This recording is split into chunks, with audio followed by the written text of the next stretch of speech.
여러분 안녕하십니까. 누리피드입니다. 지금 대선 경선 앞두고 여야 상황을 보게 되면요. 민주당 쪽은 볼 게 없어요. 저기는 무시해도 됩니다. 뭐 이미 굳었다고 보고요. 저기는 무조건 흥행이 안 됩니다. 이미 결판이 났기 때문에 사람들이 별로 관심을 두지 않을 겁니다. 본선에 대한 관심만 있겠죠. 그래서 흥행 효과는 없어요. 저것 때문에 민주당은 지지율 좀 빠질 겁니다. 최소 3%에서 한 5% 정도 빠진다라고 보면 되고요. 반대로 국민의힘은 여기는 그야말로 군웅할 것 같은 느낌도 있지만 전체적으로 흥미 요소가 지금 터졌습니다. 바로 한덕수 등판론 때문인데요. 이분이 국민의힘에 들어오든 들어오지 않든 좌우지간 국민의힘의 경선은 상당한 흥미를 끌면서 흥행 대박을 친다. 그렇게 되면요. 주자들의 지지율이 조금씩 올라갈 가능성이 있어요. 그래서 컨벤션 효과가 터질 것이고 그 후에 이제 한덕수와 이 단일화하는 과정에서 또다시 컨벤션 효과가 또 터집니다. 그럼 지지율이 지금보다도 상당히 올라간다라고 보는 게 정설입니다.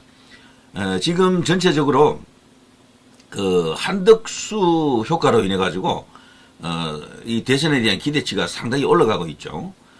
그것 때문에 말이죠. 오히려 내부에 큰 변동이 터졌는데 그 가장 큰 이슈 중에 하나가 오세훈 시장의 불출마 결정이죠. 오세훈 느닷없는 대선 불출마, 한덕수 추대 분위기가 결정타였다. 물론 최근에 오세훈의 지지율이 계속해서 지속적으로 하락을 했고 최근에 갤럽 여론조사에서는 3%까지 떨어졌잖아요. 그래서 도저히 안 되겠다라고 자체적으로 판단할 수도 있었겠지만 저는 개인적으로 가장 충격 먹었던 게 오세훈 입장에서는요. 바로 이거라고 보거든요. 주말 국힘 강타한 한덕수 추대론, 오세훈 유승민 불출마. 이 사람들은 정치인들이잖아요. 내가 출마하게 되면 국회의원 몇 명이 나를 지지할 것이다. 이런 것이 벌써 다 사전에 판이 짜져 있다고요. 오세훈 쪽에도 제가 생각하건대 최소한 20여 명 이상 한동훈계 이상으로 지지하려고 준비했던 국회의원들이 있을 겁니다. 이 사람들이 한덕수가 뜨면서부터 움직이지 않고 있어요. 거의 다 그냥 스탠바이 상태. 아니다 조금 더 두고 봐야 돼. 이런 식이 된 거. 이거는 뭐 유승민 쪽도 마찬가지입니다. 유승민 개라고까지 하기는 좀 그렇지만 유승민에게 우호적인 국회의원들도 몇 명이 있거든요. 일부 있거든요. 이 사람들도 전부 지금 스탠바이 상태로 다 돌아갔죠. 지금. 그러니까 유승민 또한 뭐 최근에 당에서 경선하는 룰을 역선택을 또 방지하는 그걸 또 걸었기 때문에 유승민은 이제 존재 가치가 원래 없는 데다가 당 안에서 완전 기반이 무너진 거죠. 이렇게 되니까 당연히 이제 출마해봐야 뭐 개망신 떠는 그런 상황이 오겠죠. 자 그렇게 되자 긴급히 이 두 사람이 거의 비슷한 시기에 불출마 선언을 다 했습니다. 그 배경에는 이 한덕수가 존재한다. 근데 이것이 말이죠. 괜한 말이 아닌 게 지금은 국민의힘 소속 의원들이 최소 60명, 약 한 70명 가까이가 지금 대기 중에 있다라고 합니다. 한덕수를. 와, 정말 엄청납니다. 심지어는요, 당 지도부도, 쌍권도 지금, 한덕수를 기다린다라는 사람들도 있지만, 실제 이제 그 사람들을 원하는 것은 한동훈이다라고 지금 알려져 있죠. 쌍권은. 근데 그거는 이제 확인이 된 건 아닙니다. 그런데, 대체적으로 이제 제가 이제 레거시 미디어라든가 인터넷 커뮤니티를 쭉 이렇게 확인해 본 결과 쌍권 중에 최소 한 명은 한동훈이 아닌가, 한동훈 쪽이 아닌가 이런 어떤 견해들이 지배적입니다. 또 아니면 둘 다일 수도 있고. 그런데 그 사람들도 말이죠. 대세론자들이거든요. 그 두 사람은. 한덕수가 만일에 우뚝해지면 한덕수를 올 가능성도 굉장히 커요. 사실은. 자, 이런 속에서 이야기를 이렇게 쭉 진행하다 보면 그럼 김문수가 사실 위험합니다, 지금. 그래서 당 안의 분위기가, 김문수의 확장성을 의심을 지금 하고 있는 듯, 그렇게 보이기도 하고, 그래서 김문수 나름으로 고군분투를 하고 있죠. 외연 확장을 이루기 위해서, 좀 파격적인 발언도 전략적으로 하고 그러는데, 근데 우리 국민의힘 지지자들이 대체로 이런 걸 잘 이해를 못해요. 잘 받아들여 주지를 못합니다. 딱 하나만 알거든. 오로지 내가 생각하는 그 길 한 가지만 해야지만이 지지를 하는 사람들이 많습니다. 그러니까 후보들에게 유연성을 주지 않습니다. 후보 당신에게 정권을 주겠습니다. 당신 하는 대로 우리가 따라가겠습니다. 스타일이 아니고 가만히 보고 있다가 아니면 그냥 바로 취소입니다. 그런 사람들이 대부분이에요. 그래 김문수에 대한 지지율이 그게 콘크리트처럼 굳어서 계속 그냥 따라가느냐 시험대에 지금 올라와 있는데 근데 그럴 경우에 대항마 김문수를 대체할 수 있는 카드가 생기면은 그쪽으로 넘어가는 경향이 있겠죠. 그럴 수도 있습니다. 그래서 국민의힘 지지율 스타일이 유연한 어떤 전략가형이 아니고요. 그냥 한번 마음 뭐 이렇게 주면은 거기에 그냥 조금이라도 변하면 안 되는 금성명략 비슷한 겁니다. 돌에 새겨진 글씨 같은 거예요. 그래서 그 글씨 자체를 조금이라도 지우는 느낌이 들면 바로 그냥 이탈하는 그런 식입니다. 그래서 국민의힘 후보로서 정치인으로서 지지를 계속해서 꾸준하게 이어간다는 것은 정말 쉽지 않습니다. 왜 이 국민의힘 내부는 이렇게 심하게 분열이 되고 4분 5열로 이렇게 갈갈이 찢어지는지는 뻔해요. 그게 정해진 기준 원칙이 분명히 있는 것은 아니지만 사람에 의해 가지고 이게 이제 분파가 만들어집니다. 나는 이 사람이 좋아, 나는 이 사람이 좋아. 이래서 그 사람이 기준이 되고 법이 되는 거예요.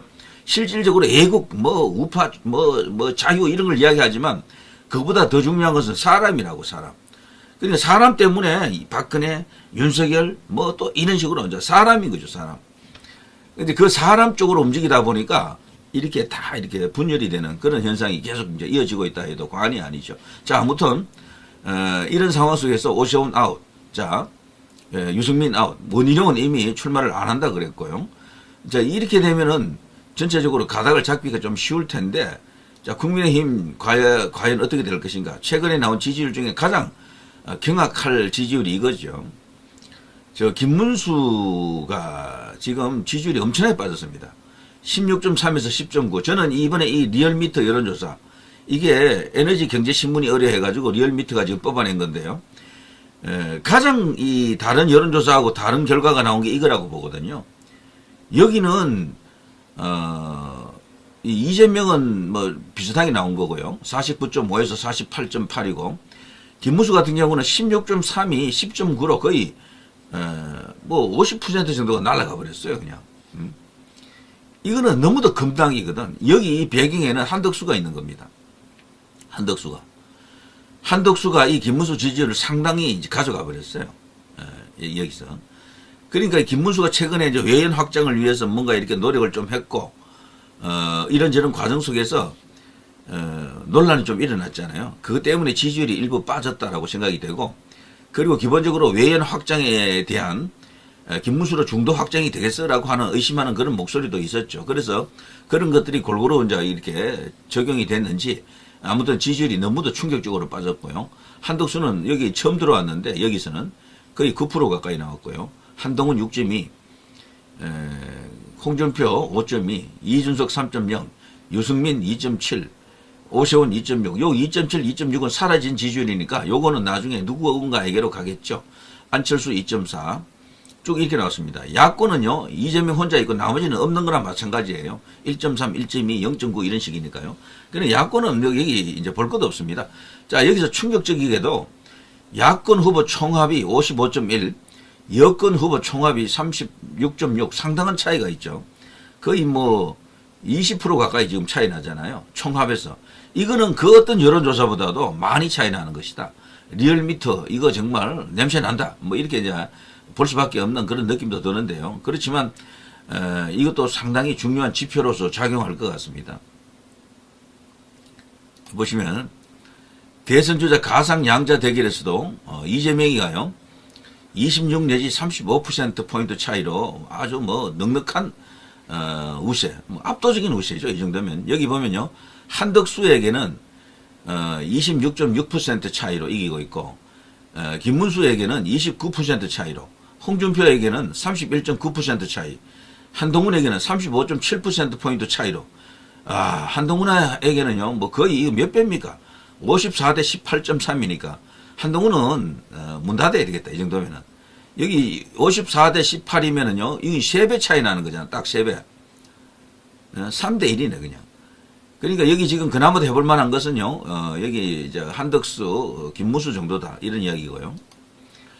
그리고 여기 대선 후보 적합도 조사를 보게 되면은 아까 제가 말씀드린 것처럼 이재명은 비슷하게 그대로 유지하고 있고 김문수 예비 후보가요 5.4%포인트 급락했습니다. 이건 엄청나게 떨어진 거죠. 자, 이걸 보면 한덕수의 이 등장이 김문수에게는 악재가 되고 있다는 것을 말해주고 있습니다. 전체적으로 이런 상황을 만든 배경에는 국민의힘의 내부 기류, 그리고 이것이 혹시 윤심하고 연결이 되느냐라는 그런 이야기가 있죠. 윤심. 국민의힘 내부 기류하고 윤심하고 같은 거냐? 같지 않다라고 합니다. 같지 않다라고 보는 게 맞을 겁니다. 국민의힘 내부 주류의 기류는 따로 있어요. 윤심하고는 다릅니다. 그럼 윤심은 지금 어디에 가 있느냐?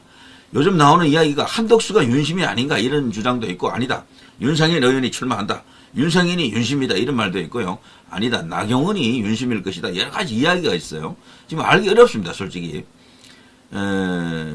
전체적으로 윤심으로 완전히 그냥 지지율을 확 이렇게 움직일 수 있는 그런 일이 발생할 가능성이 있느냐?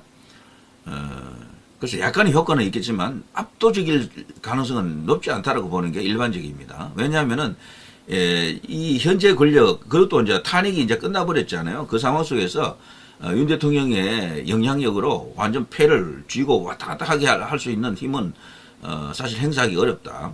왜냐하면 현실적으로 벌써 주자들의 그 역량, 그리고 지지율 이런 것들이 다 드러나기 때문에 그것을 순식간에 이동시키기는 어렵다라고 보는 것도 사실은 무리는 아닙니다. 그런데 이 한덕수에 대한 기대치, 한덕수 뭐 대망론, 대세론 이런 거 터지는 것은 좋은데, 근데 이분도 말이죠, 엄밀하게 이제 여기 검증 들어가 보면 예전에 그런 말 했잖아요. 국회에서 야당 의원이 부정선거가 있었습니까 없었습니까 라고 물으니까 대정부 질문할 때요, 없었습니다라고 딱 잘랐잖아요. 그러니까 부정선거에 대해서 한덕수에 대한 기대는 아마 안 하시는 게 나을 거예요. 이분은 부정선거를 완전히 허망한 이야기로 보는 사람입니다. 그래서 그거 아니고, 그리고 그 애국 우파들 광화문의 그 목소리, 아스팔트의 목소리, 그런 것을 담아줄 수 있느냐? 전혀 아닙니다. 이분은 지금 나와 있는 국민의힘 그 대표적 주자들 중에서도 어쩌면 가장 왼쪽에 있을 가능성이 있어요. 때문에 지금 그냥 검증을 그동안 안 당했기 때문에 그런 걸 몰라서 그렇지, 와, 한덕수 이제 보니까 그냥 뭐 좌파네 이렇게까지 이야기할 수 있을지도 몰라요. 나중에 가보면 알겠습니다만. 그렇지만 좌파는 아니에요. 제가 볼 때는 중도 혹은 중도 보수 정도는 된다, 이렇게 이제 보여집니다. 때문에 지금 우파에서 지금 강조하고 있는 중요한 쟁점들, 부정선거라든가 반국가 세력 척결이라든가 이런 것은 윤 대통령과는 완전히 거리가 멉니다. 제가 볼 때는 그 정도 수준이 아니에요. 그럼에도 불구하고 그게 한 번도 검증이 안 됐기 때문에 이분이 이제 하나의 대안으로 지금 떠오르는 거죠. 특히나 이분에게 말이죠, 당신은 말이지 그 탄핵에 대해서 이거 현재 그 결정에 대해서 어떻게 생각하느냐라는 기자들의 질문을 받을 겁니다. 야권으로부터도 아마 그런 질문 공세를 받을 텐데요. 그것은 뭐 안타까운 일이지만 받아들일 수밖에 없다, 이렇게 아마 이야기할 게 100%고, 또 계엄을 어떻게 생각하느냐 하면 계엄은 잘못되었다라고 분명히 이야기합니다. 이미 그 비슷한 이야기를 했었고요. 그러니까 그 지금 친윤 그룹에서 이 한덕수 쪽으로 일부 이제 가려고 하는 움직임이 있는 걸 제가 알거든요. 그렇지만 주장을 나중에 들어보면 알겠지만 전혀 아닙니다, 사실은. 그런데도 한덕수의 대망론, 이것이 이제 식지 않는 것은 이분이 갖고 있는 여러 가지 어떤 중립적, 중도적 요소 때문에 그렇습니다. 출신 지역이 전라도고, 노무현 정부에서 국무총리를 했고, 그리고 윤석열 정부에서 또 국무총리, 그 사이에 이명박 대통령 때는 주미대사, 트럼프와 잘 통할 수 있다, 이미 트럼프로부터 콜을 받았다, 뭐 당신 출마하지, 뭐 이런 식으로 콜을 받았다. 그리고 사람이 온유한 느낌이고 부드럽고 다소 이제 이렇게 모나지 않는 그런 성격, 원만하고 선비 같은 면모가 있는가 하면은 출중한 어떤 행정 능력도 있고 통상 전문가고, 지금 우리나라에 있어서 무엇보다 중요한 것은 한덕수 같은 그런 스타일의 경제 전문가가 필요하다, 뭐 이런 모든 시대적 요청이 그 사람에게 지금 들어가 있는 거죠. 그래서 이념 전쟁을 하라고 하면 안 돼요. 이분은 그거는 생각도 안 해. 부정선거 아예 완전히 그냥 문 닫는 거고요. 그리고 반국가 세력 간첩 잡으세요, 그거하고 관계없는 사람이, 이 사람은. 그거 하려면 사실 김문수 쪽으로 가는 게 낫죠. 아니면 더더욱 이제 확고하게 가려면 황교안으로 가야 되고, 그 밖에는 그거 할 수 있는 사람이 아무도 없어요. 황교안이 제일 낫고, 그런 면에서는 윤 대통령의 계엄을 완성하기 위해서는 황교안, 그 다음에 2등 정도 할 사람이 김문수예요, 사실은. 김문수가 외연 확장 때문에 다소 전략적인 발언을 해서 그렇지, 그 사람이 속은 이미 다 드러났잖아요, 그 전에. 그런데 한덕수에게 그런 걸 기대한다? 이건 완전히 아니에요. 그래서 오히려 그것들이 김문수 대 한덕수라고 하는 두 사람이 대결함으로써 큰 어떤 파일을 만들 수 있는 조건은 되겠죠. 자, 아무튼요, 흥미진진합니다, 저는.